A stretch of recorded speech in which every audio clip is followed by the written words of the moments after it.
Hello friends, welcome to Titanic classes. हमारी unit चल रही थी यूनिट नंबर 12। यूनिट नंबर 12 के अपन 12.2 के क्वेश्चन कर रहे थे। तो कौन सी है यूनिट? यूनिट है 12। इसके 12.2 के क्वेश्चन है। नाम है पृष्ठीय क्षेत्रफल और आयतन। पृष्ठीय क्षेत्रफल और आयतन, इसका अपन करेंगे क्वेश्चन नंबर 8। तो क्वेश्चन नंबर 8 में क्या है, अपने पास एक गोलाकार बर्तन दिया हुआ है और उसके ऊपर एक बेलनाकार गर्दन लगी हुई है, ऐसे। ये ठीक है। ऐसा अपने पास एक बर्तन है और इस बर्तन की ये हाइट है, ये है 8 सेंटीमीटर और व्यास है 2 सेंटीमीटर और त्रिज्या कितनी है? एक, मतलब 2 की आधी 1 हो जाएगी। तो ये हो गया, आर की वैल्यू हो गई 1 सेंटीमीटर। और यहाँ पे इस बड़े वाला गोला है, इसका व्यास है 8.5 सेंटीमीटर। तो त्रिज्या कितनी हो जाएगी? 8.5 बटा 2। और इस पॉइंट को हटाएंगे, नीचे 0 लगा देंगे और इसको अपन काट सकते हैं यहीं से ही, जैसे 5 चौक 20 और ये 17 बार, तो 17/4 आ जाएगा। 4 आर की वैल्यू कितनी आ गई? 17/4 सेंटीमीटर। और अपने को दिया दिया हुआ है कि एक बच्चे ने निकाला है, उसका आयतन ये है 345 सेंटीमीटर क्यूब। ये इतना है। तो अपने को ज्ञात करना है कि ये सही है या नहीं। तो सबसे पहले मैं लिखूंगा यहाँ पे कुल आयतन। कुल आयतन कितना होगा? कुल आयतन कितना होगा? इसका और इसका दोनों को जोड़ेंगे तो कुल आयतन आ जाएगा। तो गोले का आयतन, गोले का आयतन प्लस गोले का आयतन और बेलन का आयतन, बेलन का आयतन। अब गोला और बेलन दोनों को जोड़ेंगे तो इसका बर्तन का टोटल आयतन आ जाएगा। तो गोले का आयतन का सूत्र होता है 4/3 पाई आर क्यूब। ये गोले का सूत्र हो गया। और बेलन बेलन का आयतन कितना होगा?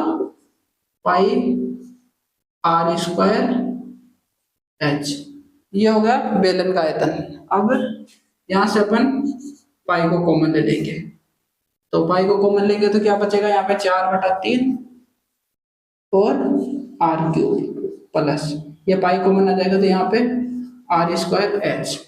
ये बच जाएगा, कॉमन लेने के बाद में वो आ जाएगा। अब इसमें बताया गया है, इसमें क्वेश्चन के अंदर है कि पाई की वैल्यू अपने को 3.14 पाई की वैल्यू रखनी है। तो यहाँ पे मैं रख देता हूँ वैल्यू 3.14। और यहाँ पे कितना है? 4/3। आर कितनी है? देखो आर यहाँ पे 17/4।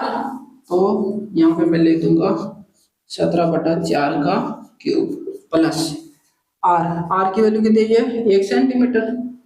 तो 1 का गुणा एच। एच की वैल्यू कितनी हो गई? 8 सेंटीमीटर। तो ये हो गया 8। अब इसको अपन सॉल्व करेंगे। कैसे करेंगे?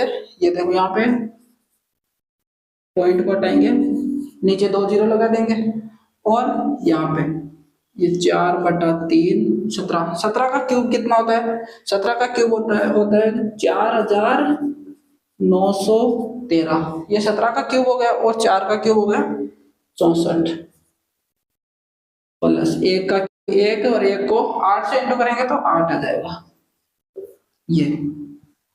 और इसके बाद अपन इस 4 को 64 से काट देंगे। 4 एकम 4 और ये 16 बार कट जाएगा। और 16 को 3 से इंटू करेंगे, मैं यहाँ लिख देता हूँ, यहाँ पे 314/100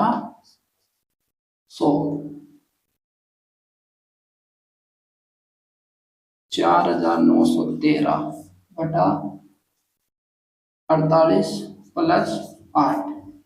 अब 48 को इससे इंटू करेंगे, इसको इससे करेंगे, यहाँ पे 1 और इसको हल कर देंगे तो यहाँ पे कितना आ जाएगा? 314/100 गुणा इसको 4913 प्लस इसको इससे करेंगे तो कितना आ जाएगा?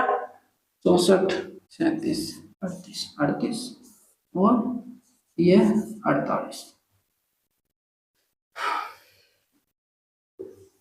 तो इसके बाद में क्या आएगा यहाँ पे 314/100 इंटू, इसको इससे में जोड़ेंगे तो कितना आ जाएगा 4 और 3 7, 8 और 1 9, 9 और 3 2 हासिल 1, 5297 और नीचे 48, ये 48 आ जाएगा। अब इसको अपन काट देंगे, 2 से काट देता हूँ यहाँ पे, तो ये तो 24 आ जाएगा और इसको 157, ठीक है।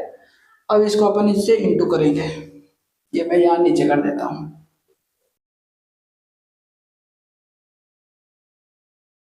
157 गुणा कर देंगे तो गुणा करने पर यह आ जाएगा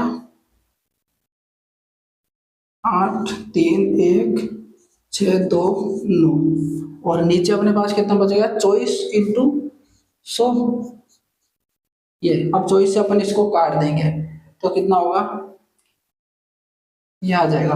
24 से काटेंगे तो ये आ जाएगा और नीचे यहाँ पे 100 है ही अपने पास। अब ये 2 के बाद में पॉइंट लगाएंगे तो यहाँ पे पॉइंट लग जाएगा, तो कितना आ जाएगा आंसर 346.51, और ये क्या है सेंटीमीटर क्यूब है अपने पास, तो ये भी सेंटीमीटर क्यूब, ये आ जाएगा आंसर।